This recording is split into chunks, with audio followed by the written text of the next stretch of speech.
Hello जी, सलाम, नमस्कार, आदाब, सत श्री अकाल। तो कैसे हैं आप? मैं उम्मीद करता हूँ आप लोग बहुत बढ़िया होंगे, अपने अपने घरों में होंगे और खुश होंगे। तो बिग बॉस को शुरू हुए लगभग 35 से 40 दिन हो चुके हैं।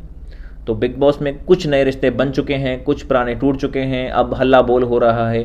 जो काम 8वें हफ्ते में होना चाहिए था वो चौथे हफ्ते में ही होने लगा है। रिश्ते टूटने लगे हैं आपस में। अब सबके अपने अपने पत्ते खुल रहे हैं, सबकी सच्चाइयाँ सामने आ रही हैं और देखते हैं क्या होता है आने वाले कुछ हफ्तों में।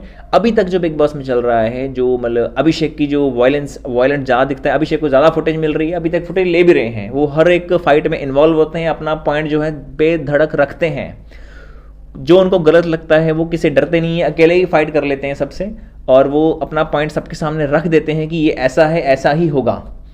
और अभी तक आपने इससे पहले कुछ और शो, बिग बॉस से पहले जो मुनावर फरूकी हैं, इनकी जो छवि थी वो काफ़ी अल्फा मेल वाली थी। इनको भी इसी अंदाज के लिए जाना जाता था कि मुनावर फरूकी डरते नहीं है किसी से, अपना पॉइंट रख देते हैं बेधड़क होके। पर यहाँ पे बिग बॉस में अभी तक ये देखा गया है कि मुनावर फरूकी जो है वो अभिषेक के सामने बोलते भी नहीं हैं। तो क्या हम ऐसा मान सकते हैं कि अभिषेक के सामने वो घबरा जाते हैं, वो उससे डरते हैं या खुल के नहीं बोल पाते? कह सकते हैं हम अभी तक तो बहुत बिग बॉस स्टार्ट हुए को 40 दिन हुए हैं, अभी आधा ही टाइम हुआ है, ऑलमोस्ट आधा सीजन हो चुका है। एंड के हफ्तों में पता लगेगा जाके कि क्या होने वाला है घरों में। और अंकिता जैन और विकी जैन, अब अंकिता लोखंडे और विकी जैन जो हस्बैंड वाइफ हैं, इनका भी थोड़ा विक्की भैया जो हैं, पहले इन्होंने अपनी टीम बना रखी थी एक, मतलब विक्की बाबा बन चुके थे, ये सबको अपने साथ जोड़ के रखते थे। अब इनकी टीम टूटने लगी है। अंकिता जैन और विक्की भैया की जो जोड़ी, अपनी साथ में जो टीम थी, जो लोग थे, वो टूटने लगे हैं, अलग अलग हो चुके हैं। नील भट्ट और ऐश्वर्या हैं, जो वो भी हस्बैंड वाइफ है, वो भी एक कपल है, उनका भी आपस में कुछ नहीं अभी। मैंने पहले भी पिछली वीडियोस में भी यही बोला था कि उनका आपस में ही बिग बॉस चल रहा है। उनको बाहर की दुनिया से घंटा फर्क नहीं पड़ता कि दुनिया में क्या चल रहा है। वो अपने ऊपर कोई बात नहीं आने देते। जो खानजादी है, खानजादी बहुत एंटरटेन कर रही हैं, मतलब रैप रूप भी सुनाती हैं बीच में। जैसे मुनावर अपनी शायरी के लिए जाने जाते हैं, वैसे ही जो खानजादी हैं वह अपनी वो रैप के लिए जानी जाती हैं। वो हर गेम में, हर फाइट में इन्वॉल्व रहती हैं। अगर नहीं भी होती तो जानबूझ के अपने आप को कर लेती हैं। फुटेज के मामले में अभिषेक और खानजादी टॉपर हैं, उनको सबसे ज़्यादा फुटेज मिल रही है और वो ले भी रहे हैं, वो काबिल भी हैं, मतलब शो को वो रन भी कर रहे हैं। तो मनारा चोपड़ा की बात करें, मनारा चोपड़ा स्टार्टिंग के कुछ दिनों में उनकी जो मरी इन्वॉल्वमेंट थी पहले 2 हफ्तों में कुछ ज़्यादा नहीं थी। वो सिर्फ मुनावर फरूकी के साथ ही रहती थी। हमें लगता था कि उनके दिमाग के हिसाब से चल रही हैं, लेकिन मुनावर फरूकी जब से दिमाग से घर से बाहर आए हैं तो उनका योगदान थोड़ा कम हो गया है और मनारा चोपड़ा का बहुत ज़्यादा हो गया है। तो मनारा चोपड़ा फ्रंट फुट पे खेलने लगी हैं, अपने स्टैंड लेने लगी हैं, खुद इंडिपेंडेंट खेलने लगी हैं, मुनावर के दिमाग से नहीं चलती हैं। स्टार्टिंग में मनारा चोपड़ा दिखने में लगती थी कि बहुत ही सीधी हैं, बहुत ही स्वीट हैं, लेकिन वो बहुत चालाक हैं। वो प्यार में लोगों को मतलब अपने ही बातों में बसा लेती हैं। अच्छा गेम खेल रही हैं, बुरा नहीं खेल रही हैं, वो अपने मतलब इसी अंदाज के लिए जानी जाती हैं। इस फिल्म बिग बॉस से पहले मनारा चोपड़ा हमें लगता था कि मतलब कम बोलती होंगी, क्योंकि उनकी इंटरव्यूज़ बहुत कम है, काफ़ी कम बोलते हुए देखा गया है उन्हें। लेकिन यहाँ पे आके उन्होंने अपना एक नई इमेज बनाई है। तो इसके अलावा तहलका भाई की बात करें या फिर अरुण भाई की बात करें, इनका आपस में ही चलता रहता है। ये आपस अपने कंबल में ही बैठे रहते हैं। ये मतलब अरुण भाई बैंगन के लिए जाने जाते हैं और तहलका भाई तहलका के लिए जाने जाते हैं। ये एंटरटेन करते हैं। ये भले ही अकेले अपने ही रूम में अपने कंबल में घुसे रहते हैं, लेकिन फिर भी जो देखने वाली जो ऑडियंस है उनको एंटरटेन करते रहते हैं अपने मतलब अपने अलग अलग तरीक़ों से, लोगों को मिमिक्री करके या हंसा के। मतलब इनका आपस में चलता ही रहता है कुछ ना कुछ, ये एंटरटेन करते हैं। और जब इनके जो एंटरटेनमेंट को सलमान भाई होंगे, अरबाज भाई होंगे, सोहेल भाई होंगे, ये भी इनको एक्नॉलेज करते हैं। मतलब ये इनको मतलब इंपॉर्टेंस देते हैं, तवज्जो देते हैं जब भी वो आते हैं। तो अभी पिछले हफ्ते आपने देखा होगा कि नावेद सोल को घर से बेघर कर दिया गया है बिना किसी नॉमिनेशन के। और इसमें कमाल की मतलब नॉमिनेशन की जो प्रक्रिया होती है, जो एक रूल होता है, वो नहीं फॉलो किया गया है। उन्होंने सीधा ही दिमाग वाले घर वालों को एक पावर दे दी थी कि आप 3 ऐसे लोगों को चुन लें जो इस घर में फोकट में रह रहे हैं, ग्रेस पीरियड में रह रहे हैं। तो उनके पास और कोई ऑप्शन नहीं था। उन्होंने 3 नाम लिए थे, रिंकू मैडम का, जिगना मैडम का और नावेद सोल का। नावेद सोल की बात करें, वो अकॉर्डिंग टू मी, मुझे भी यही लगता है कि उनका बहुत कम योगदान था, मतलब कुछ खास उनकी योगदान नहीं था इस शो में। तो हालांकि इसके बाद जब उन्होंने ये 3 नाम दिए थे तो किसी बिग बॉस ने दूसरे घर वालों को ही उसका एक पावर दे दी थी कि आप इसमें तीनों में से किसी एक को घर से बेघर होने के लिए बोल सकते हैं आपस में डिस्कशन करके। तो इस सिचुएशन के बाद जो जिगना बोरा है वो अरुण से काफ़ी नाराज़ हो चुकी थी। उन्होंने कहा था कि मैंने इसके अंडरवियर धोए हैं, कच्छे धोए हैं, तो इसके बावजूद भी उन्होंने मेरा नाम लिया। तो सबका बराबर में ही था, किसी ना किसी को तो लेना था, उनके पास पावर थी, तो वो उन्होंने 3 नाम दे दिए उनके। तो जिग्ना वोरा काफ़ी उदास हो गई थी इस मामले में। जिग्ना की बात करें या फिर रिंकू की बात करें, इनका कुछ खास नहीं दिख रहा है, लोग एंटरटेन नहीं हो रहे हैं इनकी बातों से, इनका आपस पता नहीं क्या कौन सी दुनिया में रहते हैं, इनका कुछ दिख नहीं रहा है।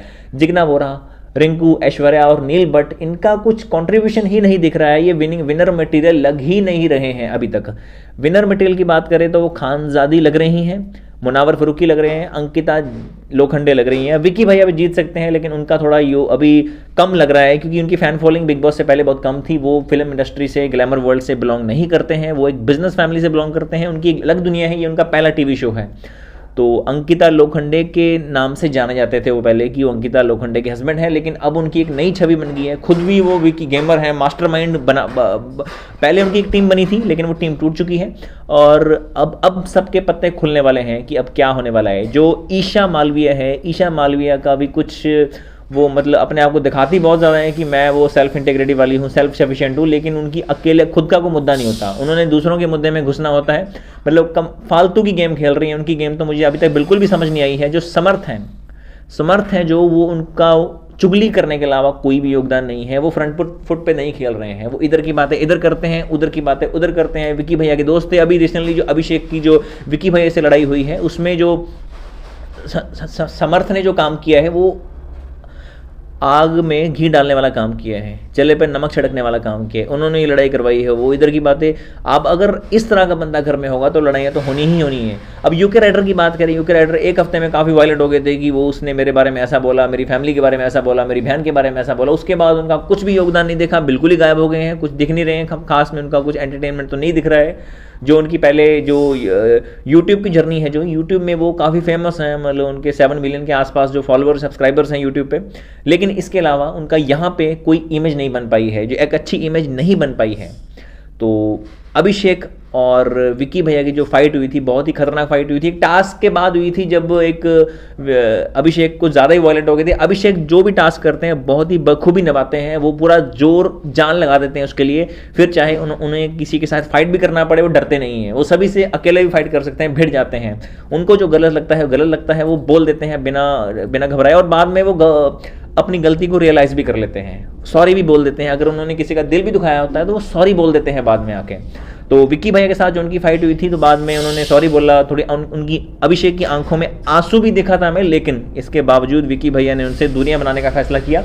विक्की भैया ने उन्होंने एक सलाह दी कि आपको रिश्ते संभालने की अभी समझ नहीं है। अकॉर्डिंग टू विक्की भैया, Abhishek is not capable to hold the relationships. उन्होंने कहा कि तुम रिश्ते नहीं संभाल सकते हो, मैं संभाल सकता हूँ, इसीलिए मैं अपने रिश्ते संभालता हूँ। तो ये सुनकर अभिषेक काफ़ी इमोशनल हो गए थे, रोने लगे थे। तो ये अभिषेक का एक नेचर है कि वो बाहर से जितने कठोर दिखते हैं, अंदर से उतने ही कोमल है, उतने ही सॉफ्ट हैं, वो रोने भी लग जाते हैं। ईशा मालविया उनकी एक्स गर्लफ्रेंड है, इसके बावजूद भी उसके मन में उनके लिए एक सॉफ्ट कॉर्नर है। वो उनको कभी भी उन्होंने बोला, इस बार उनको एक नॉमिनेशन के टास्क के दौरान उनको एक पावर मिली थी कि वो उसको नॉमिनेट कर सकते थे, उसको घर से बेघर होने के लिए नॉमिनेट कर सकते थे, लेकिन उन्होंने इसका फैसला उन्होंने किया कि मैं नहीं करूंगा। और एक बात बिल्कुल साफ कर दी कि शो के अंत तक, जब तक ये शो चलेगा, वो कभी भी ईशा मालविया को नॉमिनेट नहीं करेंगे।